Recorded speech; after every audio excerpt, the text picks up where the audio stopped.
نحمدہ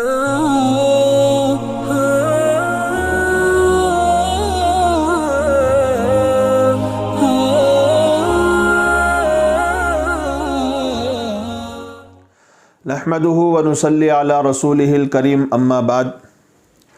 ایک سوال یہ ہے کہ ٹوتھ برش مسواک کے قائم مقام ہوگا یا نہیں ہوگا، یعنی دانتوں کی صفائی کے لیے ہم لوگ جو برش استعمال کرتے ہیں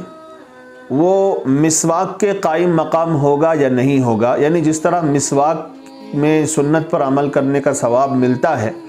اس طرح سے برش میں ثواب ملے گا یا نہیں ملے گا۔ تو اس کا جواب یہ ہے کہ مسواک میں دو چیزیں مطلوب ہیں، ایک تو آپ صلی اللہ علیہ وسلم کی اتباع ہے، دوسرے منہ اور دانتوں کی صفائی۔ ٹوتھ پیسٹ اور برش کے استعمال سے دوسری چیز تو حاصل ہو جاتی ہے، یعنی دانتوں کی صفائی ہو جاتی ہے، منہ کی بدبو زائل ہو جاتی ہے، مگر جو پہلی چیز ہے اتباع سنت، یعنی نبی پاک صلی اللہ علیہ وسلم کی سنت کا اتباع، اس کا ثواب نہیں ملے گا۔ اس لیے بلا عذر ٹوتھ پیسٹ اور برش استعمال نہ کریں،